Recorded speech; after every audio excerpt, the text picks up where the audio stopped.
What does the static keyword denote in Java?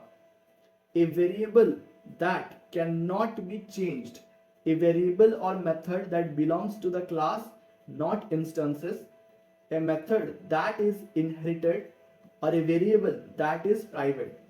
So its correct answer is option B, which is a variable or method that belongs to the class, not instances. You can read the explanation as static means the member belongs to the class rather than any object. So if you are mentioning any method or any variable as static, then it will belong to its class, not any reference. Option A is incorrect because final is the keyword for immutability. So if we declare any variable with final keyword, then its value cannot be changed further. Then static is also incorrect because it does not imply inheritance. And option D is also incorrect because private restricts access. And let's jump to our next question. Which operator is used for bitwise and in Java? Option A is ampersand, then double ampersand, then the pipe symbol, then double pipe symbol. So the correct answer here is ampersand. So ampersand performs a bitwise AND operation in Java, and the incorrect answers are double ampersand because it is a logical AND, not bitwise. And pipe is bitwise OR and double pipe is logical OR. So our next question is, what is the output of the following code? Int a equal to 5, b equal to 10, int c equal to a plus b, and in the last statement we are just printing the c. So what can be the output for c? Option A is 15, option B is 16, option C is 17, and option D is 18. So let's try to solve it. So in this statement we are using post increment operator for a. So for this a5 value, the value 5 is only going to be used for a, and after that for b we are using pre-increment operator. So this b value will be incremented to 11 in this statement only. So 5 plus 11 equal to 16. So our correct answer would be B. So as you can see in the explanation, A++ uses A5, A as 5 before incrementing, and plus B increments B to 11 before using it. Therefore C equal to 5 plus 11 equal to 16, and other are wrong answers. Now let's jump to our next question, which is, which of the following is a way to create an infinite loop in Java? Option A, option B, option C, then all the above. So its correct answer is all the above. In the explanation you can see all options are valid ways to create an infinite loop. So to create an infinite loop with for loop, we have to use only parentheses and two pair of semicolons. To use infinite loop in while loop, we can mention while, then we can pass here true. For do while also in the while we can pass true. So now let's jump to our next question, which is, which of the following statements is true about Java? Java is platform independent. Java supports operator overloading. Java uses pointers. Java is a procedural language. So its correct answer is Java is platform independent. As you can see, Java is platform independent due to JVM. And why these other options are incorrect? Java does not support operator overloading or pointers, so it is actually supported by C++, and Java is object oriented and not purely procedural language. Now let's jump to our next question, which is, which of the following methods is used to get the length of a string in Java? Length with set of parentheses, size method, or get size method. So its correct answer is length with the parentheses. So length method is correct method to get the length of the string, and the incorrect answers are length without parentheses, not a method, it is actually an attribute. Then size method and get size method are not methods for string.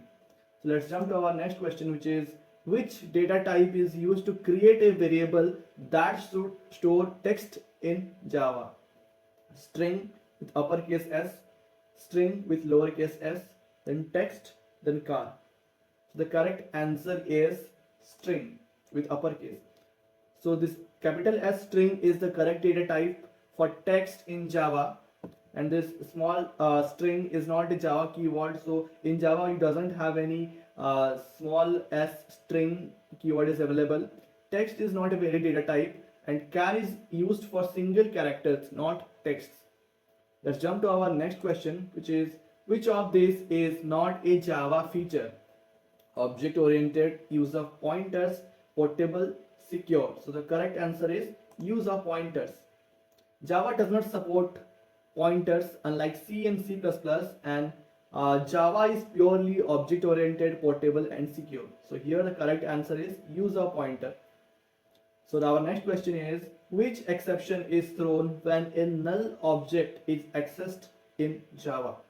Null pointer exception, array index out of bound exception, class not found exception, illegal argument exception. So its correct answer is null pointer exception. So in the explanation, as you can see, null pointer exception is thrown when accessing a null reference. The array index out of bound exception is thrown for invalid array indices. Class not found exception is thrown when a class is not found, and illegal argument exception is thrown for illegal method arguments. Now let's jump to our next question, which is which of the following is used to import a package in Java? Import package name, include package name, use package name, and using package name. So here the correct answer is import package name, which is option A. As you can see in the explanation, import package name is the correct syntax to import package, and other keywords like include, use and using are not valid Java keywords. So our next question is which of the following is not a primitive data type in Java? Int, char, boolean and string. So here the correct answer is string, because string is a class, not a primitive type, and all these int, char and boolean are primitive data types in Java. Our next question is which loop structure is guaranteed to execute at least once? For loop, while loop, do while loop and none of the above. So the correct answer is do while loop. So inside do while loop, if your condition is not matching, then this do while loop will execute at least for one time. As you can see in the explanation, that do while executes the loop body at least once before checking the condition, and for and while may not execute if the condition is false initially, because in for and while loop the conditions are at the start of the loop, and none of the above is incorrect, as do while guarantees as an execution. So let's jump to our next question, which is which keyword is used to inherit a class in Java? Implements, inherits, extends, inherits. So here the correct answer is extends. So extend is used to inherit a class, and implement is used for interfaces, not classes, and inherits is not a keyword in Java. Okay, so if you want to inherit a class from a class, then you can use extends. But if you are trying to inherit an interface to a class, then you have to use implements. So now let's jump to our next question, which is which of the following is not a valid Java identifier? $myvar, underscore myvar, myvar1 and 1 myvar. You have to remember one point is a variable or an identifier can't be start with a numeric. So option D is the correct answer, because it is not a valid identifier. As you can see in the explanation, that identifiers can't start with a number, and $myvar, underscore myvar and myvar1 are all valid identifiers. Now let's jump to our next question, which is which method is called to start a thread in Java? Run, start, execute and begin. So the correct answer here is start. As you can see, start is used to begin a thread's execution. Run is the thread's entry point but is called internally by start. And execute and begin are not methods for threads. So now let's jump to our next question. What is the output of the following code? So here we have a simple printing statement, which is 5 plus 3 plus hello.